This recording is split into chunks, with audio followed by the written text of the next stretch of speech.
Good evening, everyone. My wife and I have arrived for our shift. It's our turn tonight. I'd like to share some sad news. Unfortunately, our team is shrinking.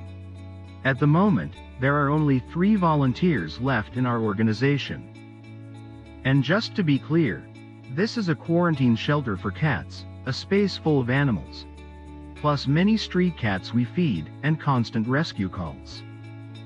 Right now, it's just my wife and me, our organization's head, and Katya, one more active volunteer.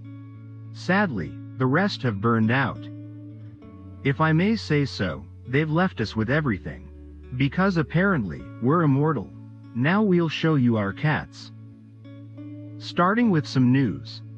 Yesterday, no, the day before yesterday, sorry, we brought our cats back from treatment. They spent 5 weeks at the vet clinic. All of them had feline herpesvirus and dermatophytosis.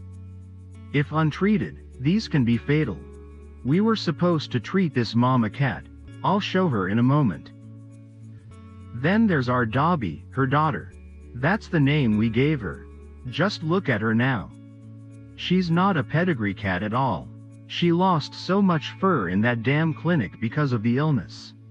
It's heartbreaking to see her. I honestly don't understand what they were treating. Also, our black kitty Agatha. As you'll see, she's missing an eye. That eye, forgive me, she lost in that same clinic. Yes, they called us from there and said she'd fought with a ginger cat in the cage and lost her eye. After that, we rushed over and demanded they return our cats. We took them all back. The treatment period had somehow dragged on too long. And the result, as you can see, is even worse.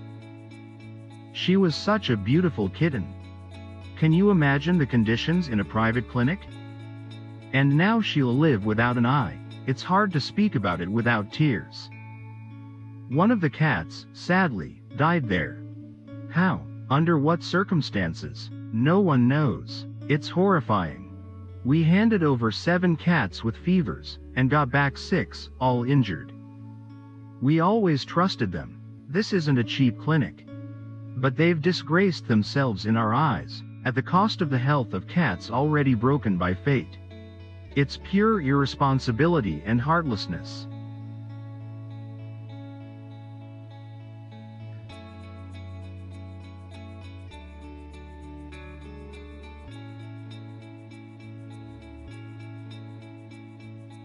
Now I'll insert a segment into the video and share some more news. You just saw a screen with 2 receipts from the vet clinic, if you can even call it treatment. The total is enormous, 48,000 Ukrainian hryvnias. That's over $1,000 for us. Let me remind you, we receive no government funding. Everything is paid from donations by kind people and from our own pockets.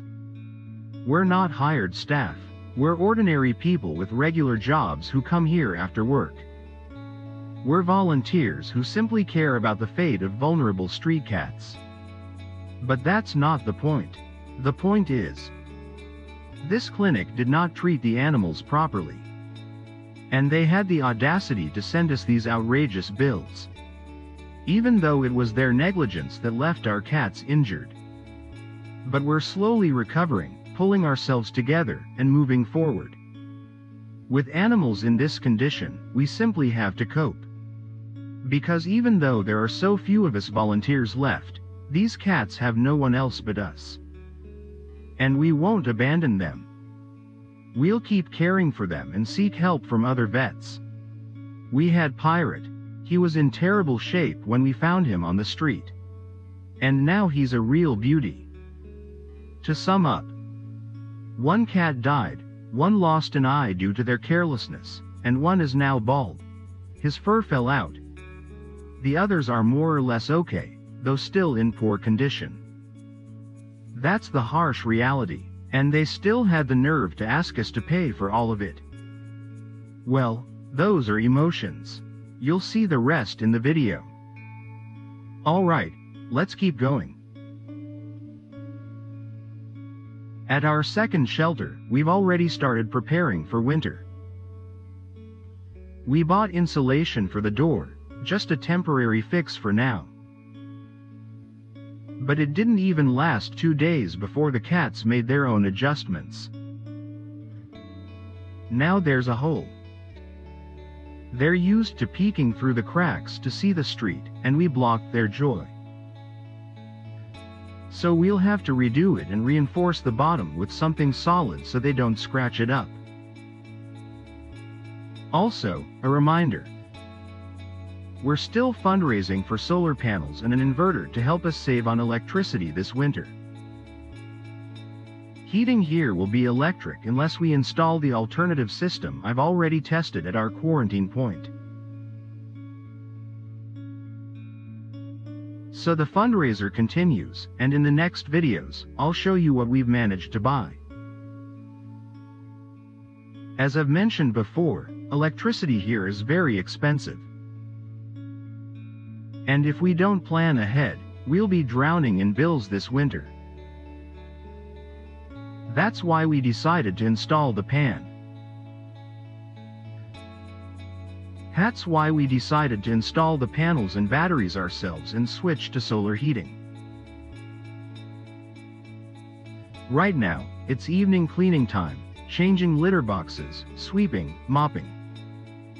My wife is doing treatments for the cats, wiping their eyes and noses. They've just come back from the clinic and still need care. We call them our Chernobyl cats. Others are going through vaccinations. They've all had their first shot, and soon we'll give the second. I'll also show you who's playing around here. What's new and interesting? We're continuing work on the quarantine zone. Construction is slow but steady. We're improving living conditions for the cats who've just arrived and don't yet have strong immunity. Progress depends on donations, and we're doing everything with our own hands. In upcoming videos, I'll show what we've built and how we've planned the isolation boxes and heating station. The heating station will serve all the street cats nearby.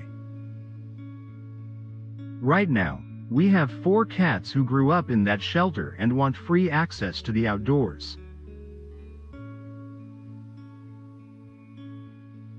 We tried moving them here, but it was too stressful. They're feral, afraid of human hands. So we'll give them free entry and exit.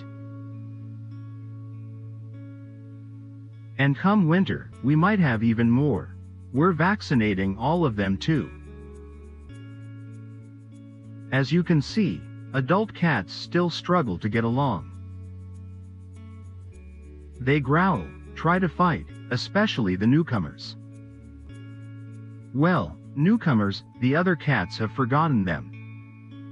They used to live together. But now they're strangers again. Here's Persica and Seema sitting together. It takes time, everyone needs to adapt. We also need to finish insulating the ceiling before the cold hits. Seal the gaps near the window. And of course, we're still waiting for the solar heating and lighting system. Oh, who's causing trouble over there? What's the fight about now? We're already worried when they don't get along. But that's life here. We keep encouraging ourselves. We'll make it. Everything will be okay. Because it has to be. One more update. If you're following us, thank you. And if not yet, please subscribe. Nika and Pirate are living near us now. Most likely, when the cold comes, we'll move them to the heated shelter. But we're not making promises, plans change. There are always unexpected things that shift everything. Like right now, you plan to bring home healthy, recovered cats, and end up with only the injured ones. That's the reality. There's a lot to share. We haven't posted a fresh video in a while. We were overwhelmed, didn't feel like filming. Plus, there's the renovation. If you'd like to help, the donation details are in the description and on screen. Thank you for your support. Last time, we were able to buy vaccines thanks to your donations. And if you can't donate, please leave a comment or share the video. That helps us reach monetization faster and grow our channel, so we can keep saving animals together.